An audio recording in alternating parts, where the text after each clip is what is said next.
You know life is absolutely cooked when you are everyone's punching bag and your bully is literally farming you for content on stream every day while making money off clowning you. Somehow that is still not the worst part, because back home your mom is fighting cancer, you are broke as beans, and the world treats you like background furniture that nobody respects or even notices. So our boy just keeps taking hits until one day something finally snaps inside him, and instead of folding like usual, he runs the fade live on stream in front of everyone. It should have ended in disaster, but the internet eats it up. And suddenly the same guy who was getting farmed for views is now the one going viral overnight and building a name by calling out his bullies and monetizing every bit of payback like it is a revenge business model. But here is the catch. He still has no real hands and no actual fighting experience. So to keep up the act, he starts learning from a mysterious social media account run by some guy in a chicken mask who teaches him deadly martial arts that he drills into his body like a side quest he cannot afford to fail.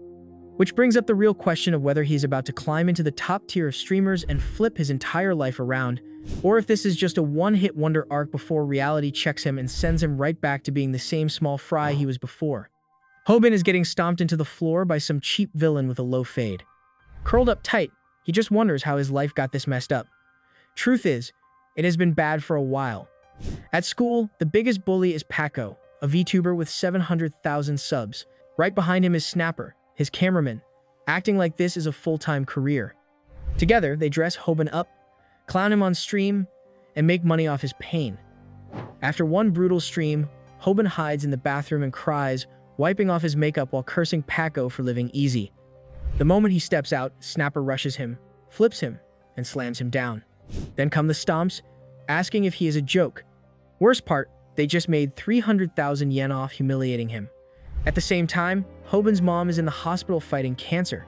Her bill is also 300,000 yen. While those clowns get rich off him, he is barely surviving. The only good thing in his life is Boomy, the girl at the burger shop. But even that goes wrong when Paco walks in and starts hitting on her. Hobin still steps up and makes the burger himself, trying to hold his ground. Later that night, Snapper shows up at his house and starts streaming using his mom's account. Hobin trips on a wire and cuts the stream. Snapper answers with more stomps, then crosses the line by bringing up his mom. That is it. Hobin snaps. He grabs Kimchi and smashes it into Snapper's face. Then he throws a raw uppercut. It is messy, but it lands. A wild fight breaks out. The next morning, Hobin wakes up to chaos. The fight got uploaded and hits 10 million views. That is when it clicks. Getting beat up on camera might actually pay. Hobin's fight video explodes online and people start calling him the Kimchi Master of Death. Snapper walks into class the next day and gets hit with cold looks from everyone. One viral beating later and his social status drops straight to 0. Since he cannot handle that, he tries to fix his pride the only way he knows. He slaps a random nerd. Big mistake. The guy plants his feet, twists his hips, and throws a clean uppercut right up the middle. It is messy, but it works. Snapper loses balance and gets jumped right after. He ends up stuck under the guy while Paco just laughs like this is comedy hour. Later, Hobin visits the hospital and sees the bill has reached 1.7 million yen. For once he smiles because the viral fight video gave him enough money to pay it. But the moment he leaves, Snapper shows up again, swinging and yelling that he wants half the cash. Hobin shuts him up with a sharp knee and the two start fighting like idiots in the street until sunset. By the time they stop, both are tired and dusty. Hobin says Snapper's fame is finished, but Snapper reveals he recorded the whole fight. Either Hobin pays or the video goes online. Hobin thinks for a second and realizes another fight video means more money, so they team up. Hobin takes 90% and Snapper takes 10%. They head straight to Paco's livestream. Hobin calls him out for being a bully. Paco laughs after ending the stream and starts slapping him around. Hobin feels the pressure but then notices Snapper recording again. That is when it clicks. He needs money for his mom. So even while hurt, Hobin raises his hands and squares up. Snapper cannot believe what he is seeing. The plan was simple. Hobin gets beaten up like a sandbag and they farm easy views. Instead, Hobin is standing there with his 108 pounds of bad decisions, facing Paco like this might actually work. Snapper already knows this will be a massacre. Still, if Hobin survives even a little, the stream will go crazy. Truth is, Hobin was never trying to look brave. He was quietly hoping someone would stop the fight. Nobody moves. Everyone just waits to see him get folded. Now he cannot back out. Paco looks built like gym equipment stacked together while Hobin looks like a stick figure in the wrong fight. Then Hobin remembers a clip where a smaller guy tackled a bigger one and won. So when Paco insults his mom's cancer, Hobin snaps. He charges forward and grabs Paco's thigh with everything he has. For 1 second, it almost works. Then reality hits. Paco does not move at all. Hobin just hangs there like a lost kid hugging the wrong person. Paco grabs his pants and lifts him, then slams him straight into the asphalt. The impact knocks the air out of him. Some students turn away while others enjoy it way too much. The stream loves every second. Paco raises his fist again, but someone tells him to stop. He turns and sees Kim, a real MMA fighter. Paco suddenly decides to leave. Later, Paco gets home and sees Hobin and Snapper uploaded a video calling him fake. Meanwhile, Hobin notices he is trending. Still, he understands the truth. He cannot keep fighting like this. So he searches online and finds a strange channel called Kung Fu Rooster. Without knowing it yet, Hobin just found the channel that will change his life. Chicken Sensei tells Hobin something simple. If he wants to win fights, he does not need to become a martial arts monster overnight. First, he must protect himself. Second, he must make the other guy angry enough to stop thinking. Then the chicken drops another lesson. Learn how to take a hit. As someone who already lives like a punching bag, Hobin thinks this advice sounds like trash. He calls Chicken Sensei a fraud and ignores him. Meanwhile, Paco's life is falling apart. After getting exposed, he tries uploading an apology video. Then he forgets to end the stream and starts insulting the audience right after saying sorry. That finishes him. People even make websites tracking how fast he loses subscribers until the number hits 0. One moment he is a rising streamer, next moment he is finished. On the other side, Hobin's channel keeps growing. The money finally becomes real enough for him to quit his burger job. His manager gets offended, but Hobin does not care. His mom's hospital bills matter more. While people laugh at his videos, Bomi surprises everyone and says she actually likes them. Then she asks for his number before he leaves the job. Later, Hobin is texting her like he is floating in the air when Snapper reminds him he now has over 100,000 subscribers. If they want the channel to survive, he must last longer in fights. Right then, Rumi shows up asking for a collab. Before anything starts, the door slams open and Paco storms in furious. Hobin remembers Chicken Sensei's lesson. Angry fighters rush and stop thinking. Paco swings a huge punch. Hobin steps aside and dodges it clean. The room goes silent. Hobin starts thinking maybe Chicken Sensei was right all along. Hobin still cannot believe Chicken Sensei was actually right. Paco stands in front of him, swinging in pure rage like a wild animal. Everything is happening exactly the way the chicken explained. Paco charges again with his fist ready to crush him. Hobin sees it coming and wishes he had paid more attention to the lesson about taking hits. But before the punch lands, Snapper jumps in with the camera and tells Paco to smile because everything is being recorded. Paco looks ready to explode but forces himself to walk away after promising revenge. The moment he leaves, Snapper drops to his knees in relief. Hobin is still thinking about one thing. Chicken Sensei might really know his stuff. Later, Hobin starts texting Bomi and loses all focus. She even wants to call him. He is smiling at his phone when a random couple walks up asking if he is famous. For 1 second, he feels proud. Then the guy suddenly grabs his phone and runs. Snapper tries to help but trips and crashes face first. Since Hobin owns almost nothing, losing the phone hits hard because Bomi's number is inside it. Then Snapper reveals the whole thing was live-streamed. Instead of panic, they decide to turn it into content and track the thief to a karaoke bar. Hobin remembers Chicken Sensei's advice. He positions himself and waits. When the thief throws a heavy punch, Hobin steps forward and blocks the power early with his forehead. The hit barely hurts. The thief throws more punches, but Hobin keeps ducking and slipping them. For the first time in his life, he is reading a fight. He stares the thief down and calmly tells him to return the phone. Hobin tucks his chin, drops his weight, and starts swaying with every punch coming at him. Each swing he meets early with his forehead, cutting the power before it lands. Every crack in the karaoke bar sounds brutal, and the mugger keeps swinging, confused why Hobin is still standing. To the live stream, he looks like a maniac getting hit over and over. What they don't see is Chicken Sensei's trick. By meeting the punch before full extension, Hobin smothers most of the force. He's terrified, crying even, which somehow makes him look even more unhinged. Snapper starts panicking because the fight looks sloppy, like Hobin has no clue. Viewers begin leaving the stream until one user points out the mugger's hands. It clicks Hobin's skull has been wrecking the mugger's knuckles the whole time. The adrenaline fades and the injuries hit. The mugger rolls around, clutching his busted hands while Hobin looks like a half-finished zombie. Forehead bruised, probably a hospital bill coming, but the views are solid. Hobin texts Bomi first after getting his phone back, and Snapper shows him the channel stats. 4 videos, 20 million yen earned. Both stare in disbelief. Hobin is not used to seeing that kind of cash. Walking later, he spots a luxury tracksuit worth 1.4 million yen. Snapper buys one immediately. Hobin hesitates, but then Bomi calls and asks him on a date. Somehow, he ends up buying it too. He starts live streaming to calm down, and trolls immediately roast him for spending too much. Then Bomi shows up smiling, pointing out they're matching and look like a couple. Hobin nearly short circuits. The chat goes wild. This loser suddenly looks like he has a girlfriend, money in the bank, and a new level of confidence he never thought possible. Hobin has spent most of school keeping his head down so he does not get beaten up, especially around Paco. But even Paco has to lower his head to Kim, the one guy sitting at the top of the food chain.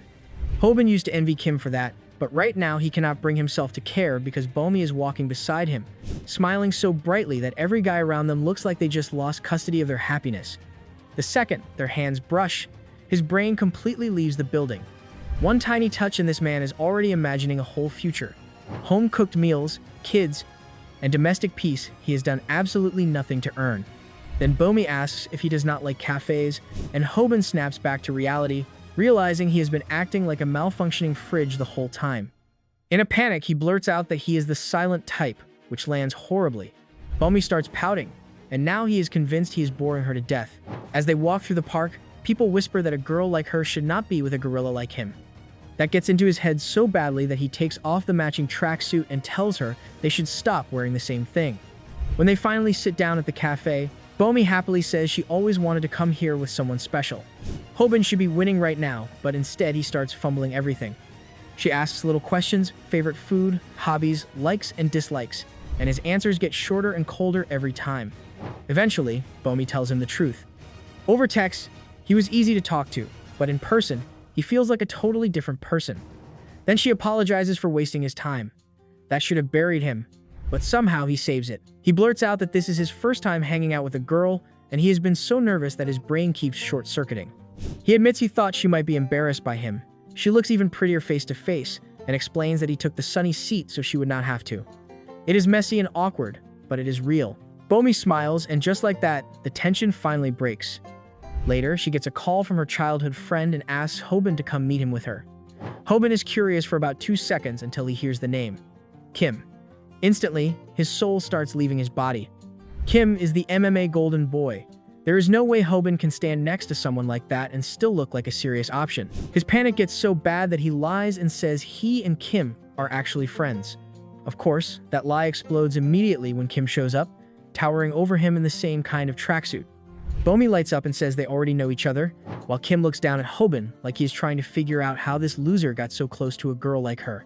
Kim and Bomi look like a power couple, and Hobin feels like a disgusting wart stuck on an otherwise perfect hand. The second Bomi asks if he and Kim are really that close. Somehow Kim plays along, saying they are in the same class, so of course they are friends. This man does not even know his name and is out here calling him Hobbit, but right now that is good enough. Even when Kim notices they are wearing the same tracksuit, Hobin just smiles and keeps the act alive. The three of them walk through the park together, but Hobin feels more and more like an unwanted third wheel. Eventually, he stops walking altogether, then blurts out that he has to go home because of an ingrown toenail. Since that excuse is absolute garbage, he doubles down with a dramatic little, "Ow, my big toe," fumbling the chance of a lifetime. The second he gets away, Snapper pops out because of course he was filming the whole time. He starts yelling that Hobin is a complete idiot. Bomi is obviously into him. She bought him coffee, kept giving him signals, and he still ran away using an excuse about an ingrown toenail like a man whose bloodline gave up. Hobin does not want to hear it and headbutts Snapper right in the chin, saying he feels like a side piece next to Kim and does not belong with Bomi. Snapper, however, reminds him that romance is a competition. Kim may be a monster, but Bomi has clearly been treating Hobin differently, and if he gives up now, then he deserves to lose. That speech gets Hobin fired up, determined to confess. Snapper only cares because he thinks watching his bro get rejected will make good content. She asks if his toenail is better, while Kim casually offers to rip it out for him like that is normal behavior. Then Kim says he has to leave because of an upcoming boxing match.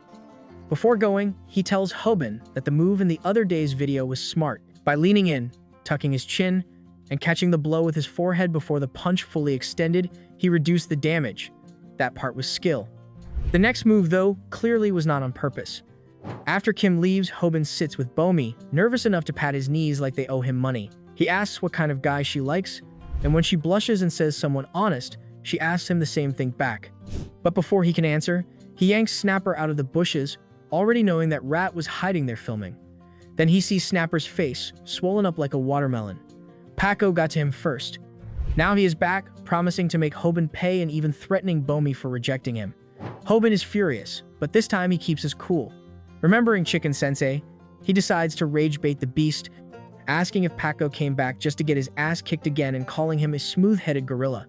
Hobin tries to provoke Paco like Chicken Sensei taught him, calling him a smooth-headed Neanderthal. It works instantly. Paco shoves Bomi aside and charges straight at him, yelling that he is not bald, he chooses to be. Hobin braces for the punch and leans in, trying to intercept it with his forehead again. But Paco has already learned from the last fight. Instead of throwing straight, he drops his weight, turns his hips, and drives a brutal uppercut right up the middle. The punch crashes into Hobin so hard it knocks the air out of him on the spot. Paco laughs, saying he already watched the video. Even Chicken Sensei warned him, once an opponent sees it, an uppercut blows right through it. Hobin staggers, vision blurring, cursing himself for only watching the lesson on how to take hits. He keeps wondering what the next move was, the one Kim said he clearly did not do on purpose. But his thoughts start going dark as Paco closes in. For a second, everything that changed in his life feels fake. The views, the money, Bomi liking him, all of it gets crushed by one reality check from Paco's fist. Soon he is curled up on the ground while Paco's crew circles him, then grabs him by the collar and hauls him up like trash. Hobin's face is already a bloody mess. Paco cocks his fist again and says it is time for another world-famous knuckle sandwich. Hobin is so desperate to end it that he drops to his knees and apologizes, but that only makes Paco grin wider. An apology is not enough. He wants a show. He orders Hobin to take off his pants on stream, and everyone starts laughing while Snapper is forced to film it. Then Bomi steps in and slaps Paco across the face. Paco immediately grabs her sweater and tells Snapper to turn the camera away, because he does not want people seeing what he is about to do next. Hobin knows he cannot beat him head-on, so he tries to protect her the only way he can.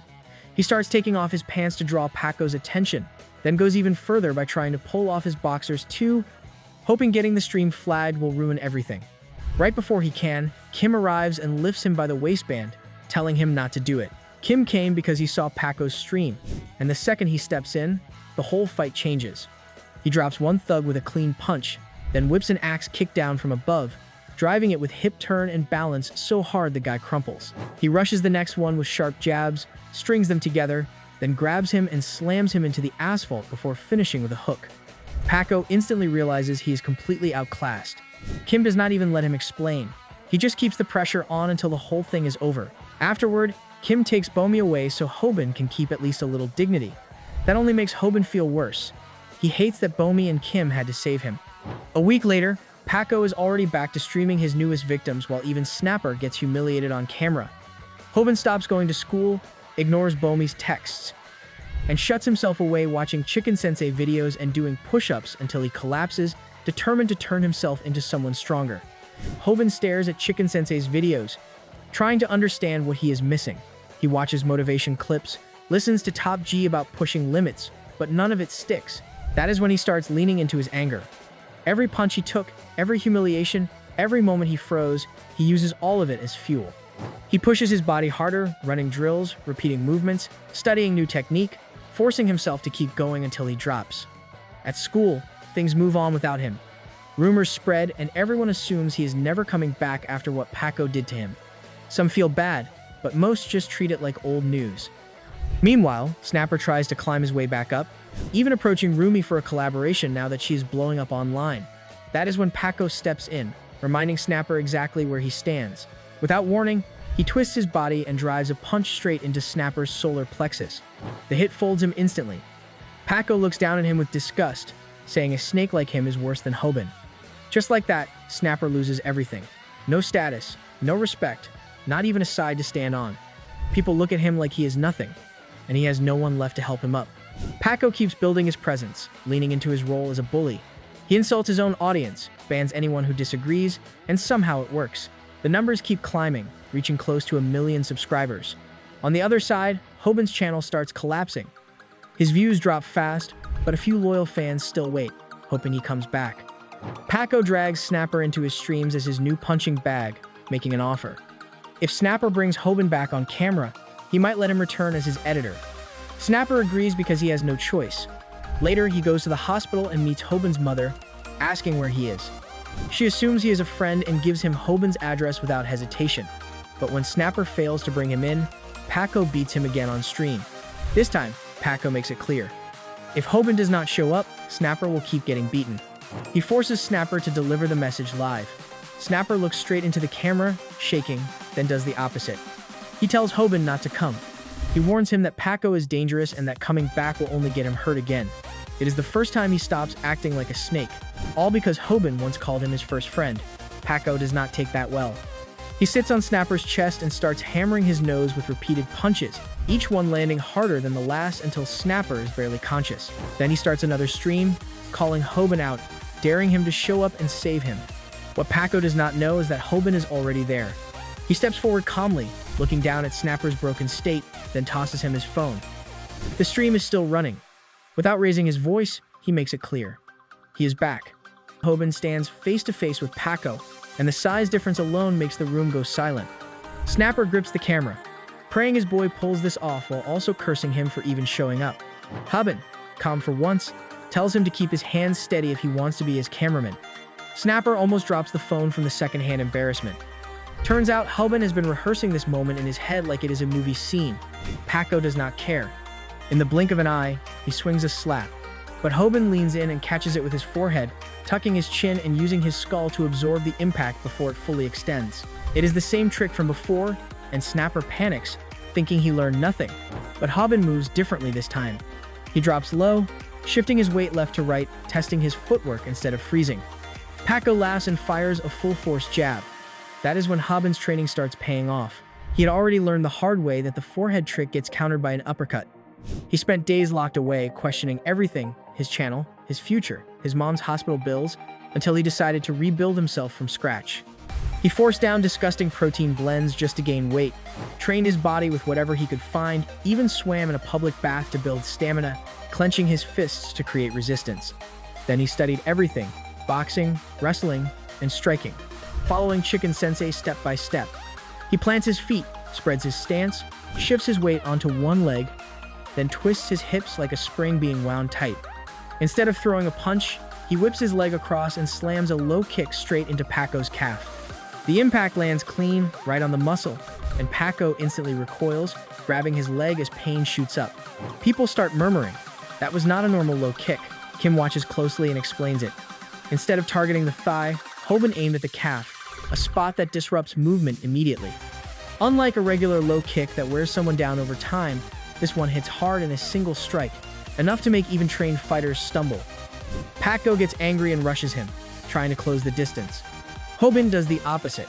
He backs off, jumps over desks, and keeps space between them, remembering that a real fight is not about standing still and trading blows. He pivots mid-movement and fires another calf kick, using the momentum from his jump to drive it in harder. Paco stumbles again, his leg starting to give out. Kim narrows his eyes. Something feels off. Hobin is only throwing one move. Paco notices it too. He blocks the next kick and grins, realizing Hobin has been relying on that single attack.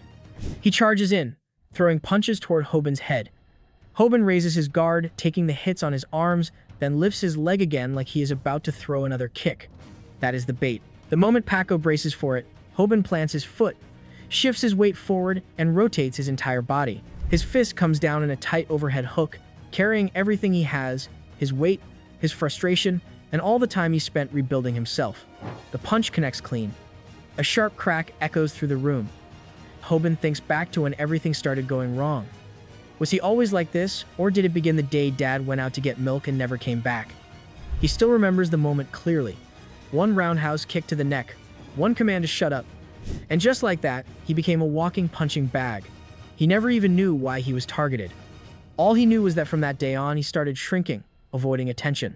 Every bit of frustration, humiliation, and anger builds up as he drives his fist forward. The moment his punch lands on Paco's jaw, the impact sends him flying straight into a desk. The classroom goes completely silent. Hobin stands there, breathing hard, the only sound filling the room. Two delinquents immediately rush in, trying to jump him, but Snapper steps in front, yelling that they have to go through him first. For once, he does not back down. The two hesitate, their faces turning pale, not because of Snapper, but because Kim is standing right behind them. That alone is enough to shut everything down. Kim calmly tells Hobin not to cry, and just like that, it is over. After that day, everything changes. Paco stops coming to school. Hobin's channel starts blowing up, and before long, he receives a silver play button.